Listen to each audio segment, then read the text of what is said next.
Will is now listening on his phone. Will is now a mortal like the rest of you.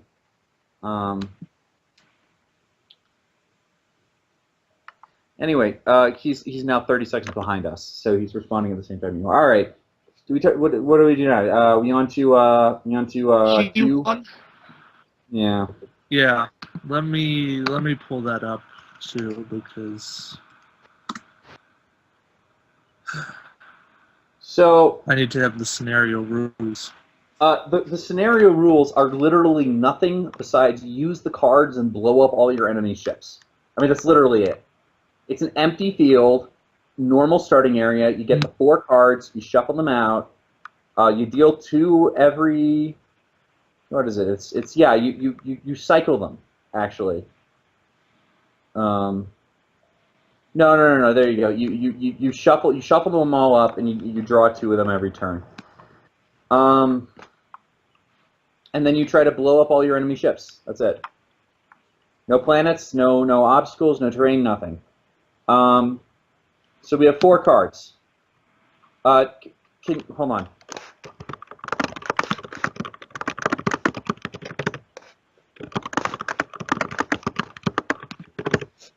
I'm trying to get Will to put the cards up.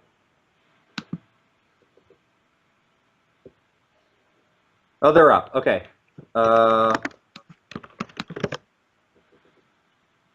Or they will be up. No, he's chatting with us in real time. He's just listening 30 seconds behind. Yeah.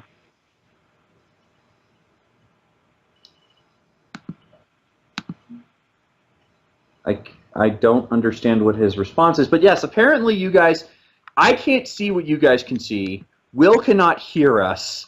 This is a very interesting show. I'm assuming you can see all 4 cards. Yeah, okay. Please. So he's got incredible power. During the activation phase, if any ship performs maneuver with a speed greater than 1, that ship rolls a number of attack dice.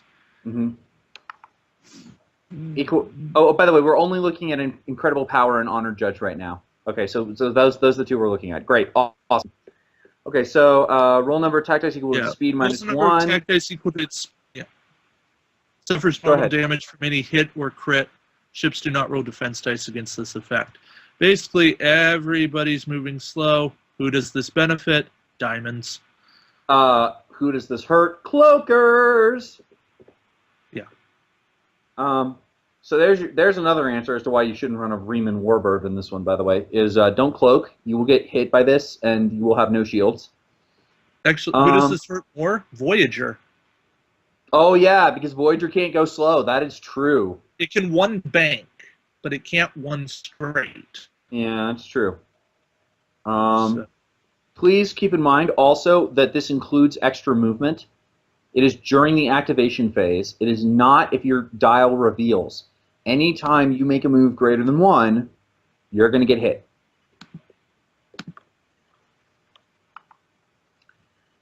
Fleet captain with forest. Yeah, or engage. Engage is another option. Yeah. Sensor echoing is not a maneuver. Right, it's an action. So you can actually do a 2 sensor echo. Or a 3 sensor echo if you have that one Klingon whose name I've forgotten because it wasn't relevant. Sinon? I play for that's right. Which actually might be relevant these days.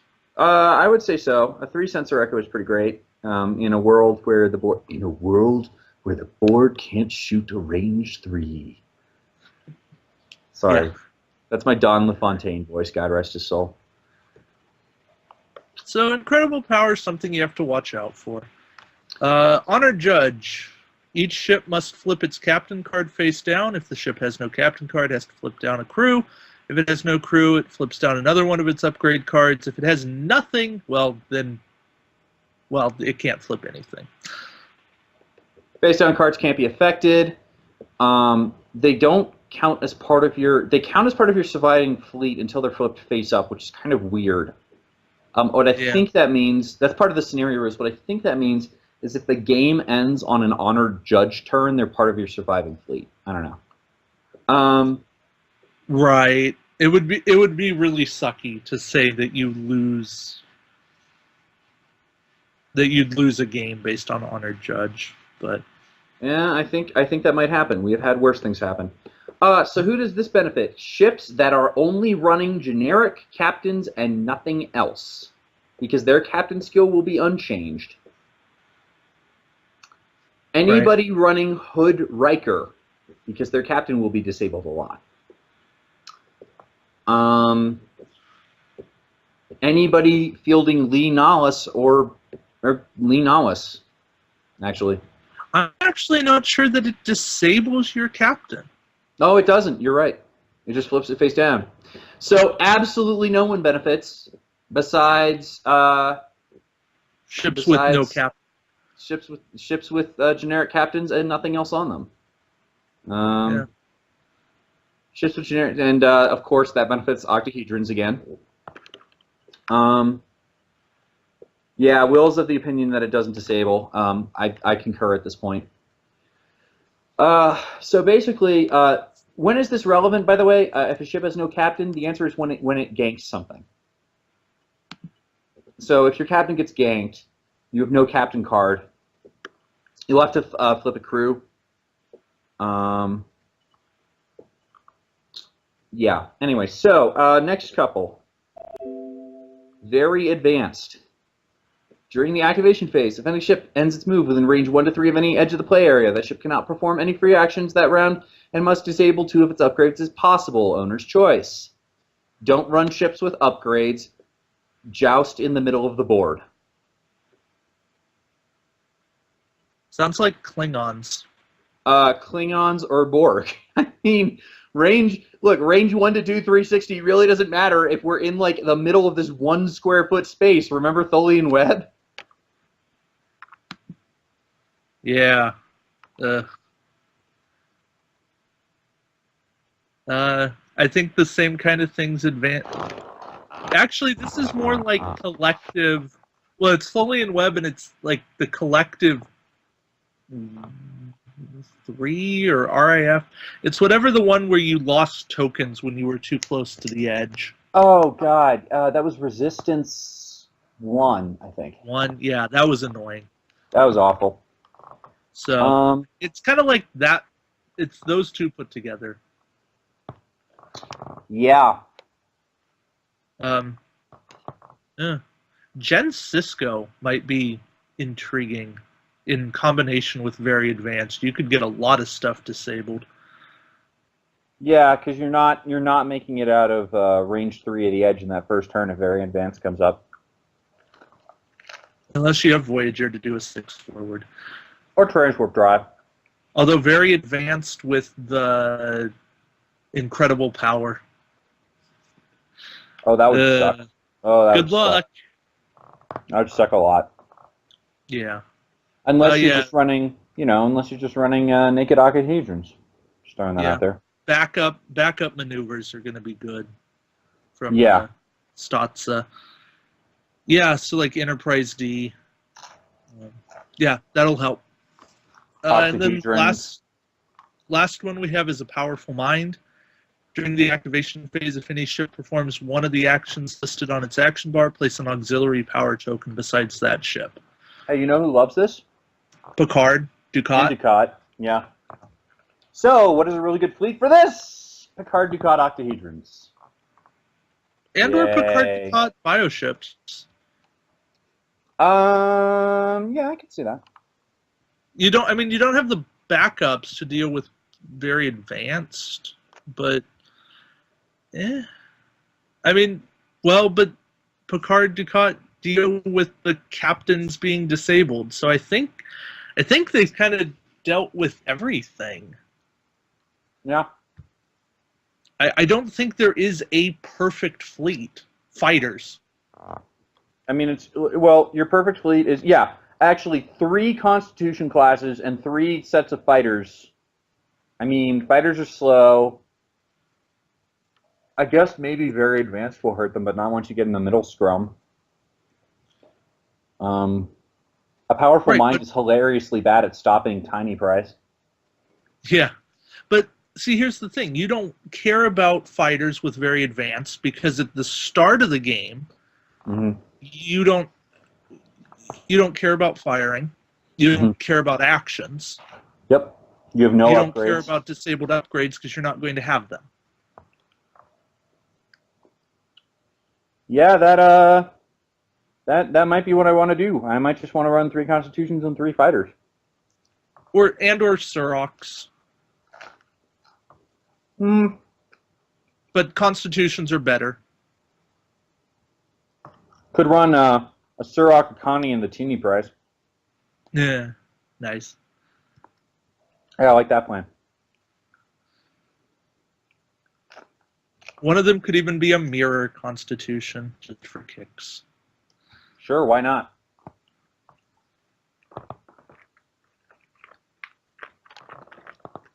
If you only have one of everything besides fighters, it's not a bad way to do it. Yeah. Or you could go Surok, Constitution, named fighters, generic, and resource fighters. Yeah, they'll still be legal by Q2. So. Yep. I mean, barely. This is Q1, dude. This is Q1. Or this is Q1. Sorry. Wow. Yeah, they'll be super legal. Yeah, I mean, if you're if you're not running a resource and you're running 20-point fighters, that's your resource. Like, there's no reason not to. Right, because you might as well get an ability out of them. Yeah, and I would run, by the way, rear arc Hadeshis for your resource fighter for this one, just because if you're going to be up close, having a rear arc hurts, or helps, I should say. Yeah, oh yeah, definitely helps you. And the Hidekis are better than Fed resource-wise. Oh yeah, the Fed resource fighters are just terrible. Yeah, outside of wanting to have a shield. So yeah, overall, I like these Q cards. I think they make for a very interesting scenario.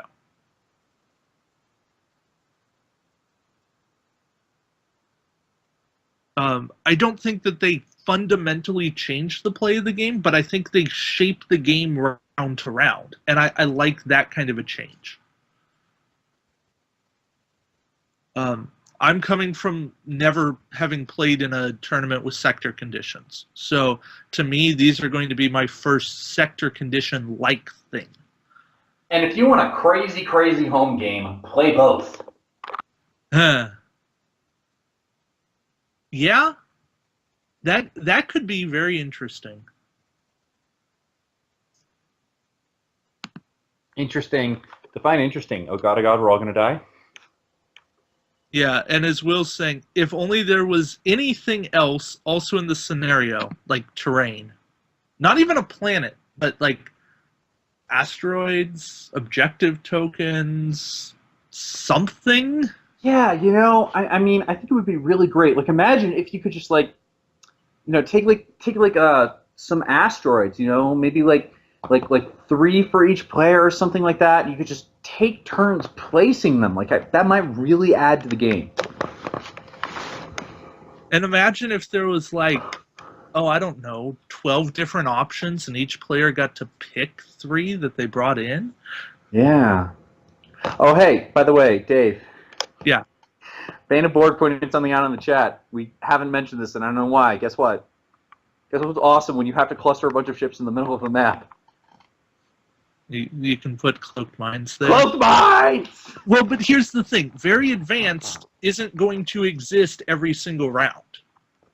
No, it's not, but you have a 50-50 shot of it coming up. I know. Yeah, as Will's saying, an actual Q-net. I mean, that's what very powerful is. It's the Q-net.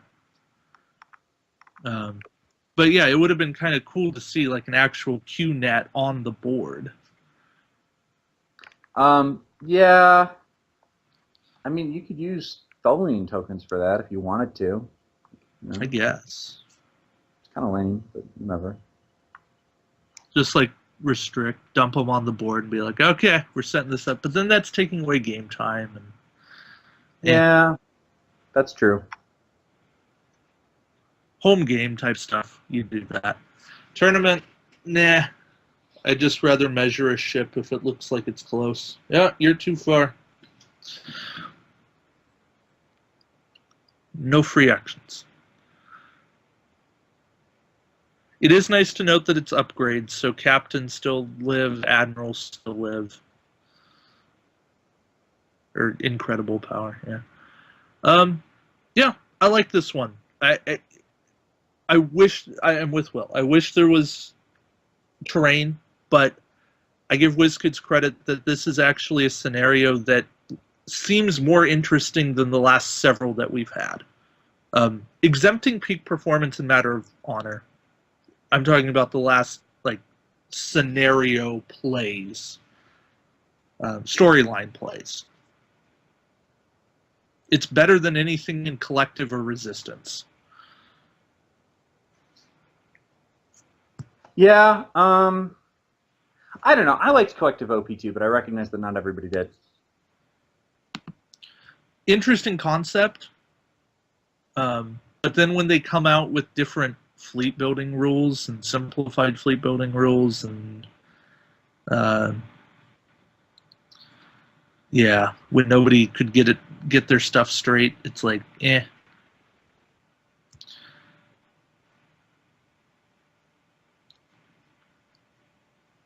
Ugh. So yeah, I think that's gonna do it for Q1. Yeah, I don't got anything else. Go play. It looks fun.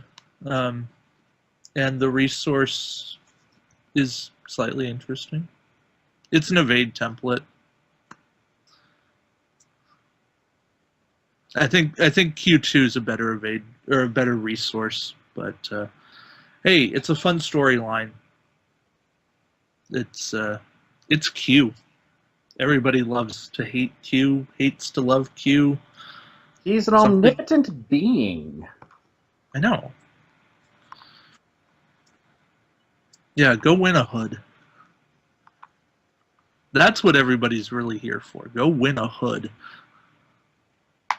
Right? Yeah. Let me put it this way. It is not a miserable scenario to have to slog through for one of the best ships we've seen in a long time. I myself shall try to win 3. Thankfully, I have a girlfriend to win one of them for me. Or one of them for her. Yeah. Anyways, Star Trek Attack Wing news. I think we've covered half of it. Don't be a jerk. I'm tired of jerks. Oh my god, we're so sick of jerks. We are such a small community. Okay? These rule changes happened because of people like Will and Tucker and Daniel. And David. For it. Okay, you know what? Look, let me just put it this way. We make a lot of pronouncements. We make a lot of things about what's good, what's not going to be good.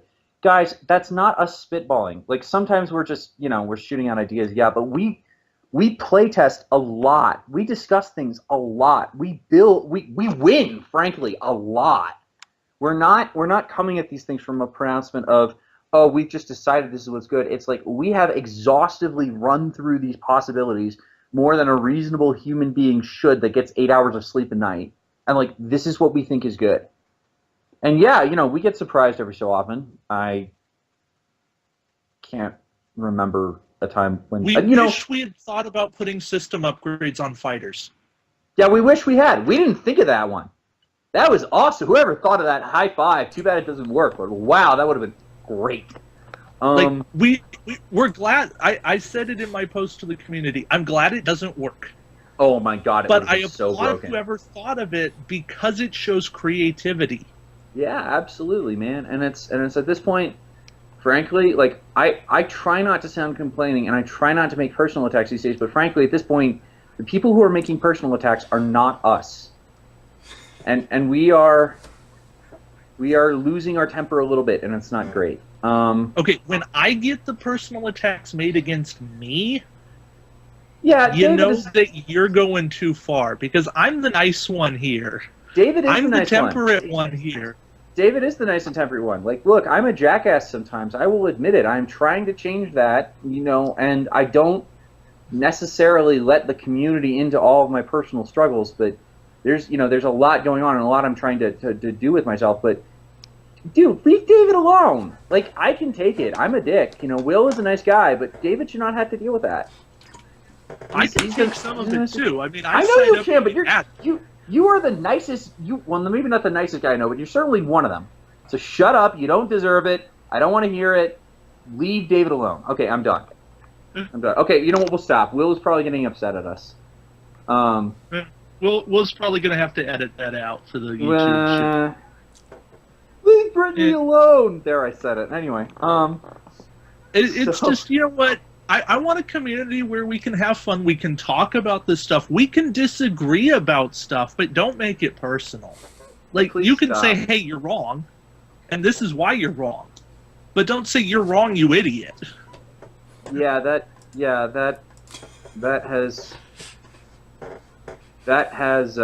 been a problem lately. I mean, if you go look at the Cloaked Mind thread, it's just a mess. Right. Anyway, okay, you know what? We're just ranting now. We should stop. Okay. Other news and announcements. Yeah. In the Star Trek community, a little bit more sad news. The community at large lost Yeoman Rand today, or not today. Yesterday. I think. Yesterday. The actress who played her passed away, unfortunately. Let's see. We should be seeing the Pegasus anytime now. Tomorrow? Tomorrow, I'm hoping. UK folks, if you want to do an unboxing, because you apparently get yours before we do now, we'd love you forever. Yeah. They may be trying to switch that up. They may be trying to get the US back on track. I would like that a lot. Or at least have them equalized, in which case UK gets them 8 hours before we do. Oh, here's some news. So the tournament, we mentioned that the tournament format went up. One of the things they announced was that winners of quick play events and people who I think like top 16 in the World Championships get Wave 16 packs before they come out at Origins. This is the only cool prize they've offered in a while. Yeah. Frankly. Yes, if you're curious, the prize for winning World Championships is, yes, a Borg Cube. For second place is, yes, a DS9. Third and fourth is, yes, Gen Con. So we're not thrilled about that. But the top the Wave 16 packs prior to them coming out, that's pretty baller. I love that.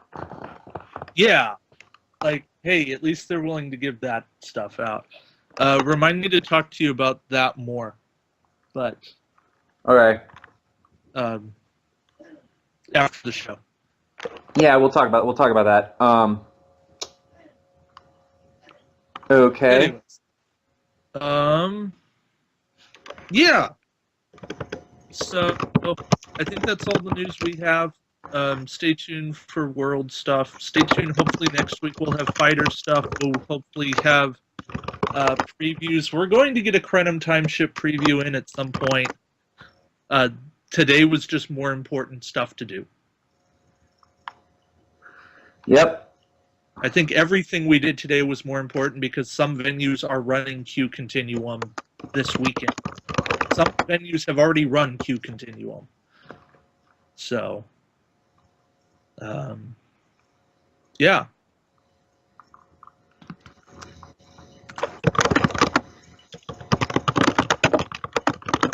And I'll leave it to Will for anything he wants to say.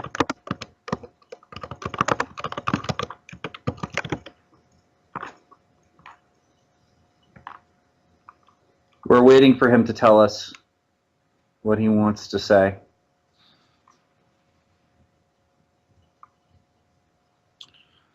Probably helps if I don't have my microphone muted. Holy crap, where did you come from? Thank you, David and Tucker, for covering for me, because it's very hard to hold a conversation when you're 30 seconds off from everyone. Yes, I will agree with what was said earlier, is that I spend way too much time on thinking of things for Star Trek Attack Wing. I'm assuming you all can hear me because this microphone is going up. Hold on a sec. I gotta turn off this sound. All right. But yeah, things going on for State of the Federation. Next week we'll of course be looking at fighters, hopefully, and some reviews of the ships, since they should be out as opposed to previews. And the very last thing I am going to say is this weekend, if you guys are interested in such things, is the X-Wing Regional for Florida. It's going to be at Critical Hit Games in Tampa. I'm currently working out something with the store owner. I might be personally broadcasting the entire event live this Saturday, starting at like 9 a.m. or something. So if you're interested in that, that might be a thing. So keep an eye on the State of the Federation newsfeed, and I will let you guys know if you are interested in such a thing.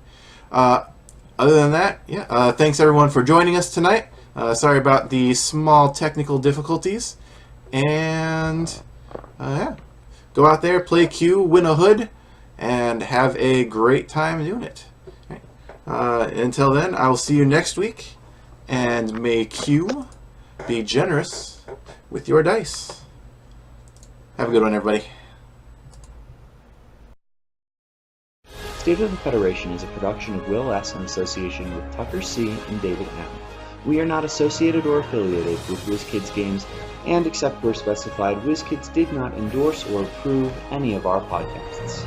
All copyrights are copyright of their respective rights holders.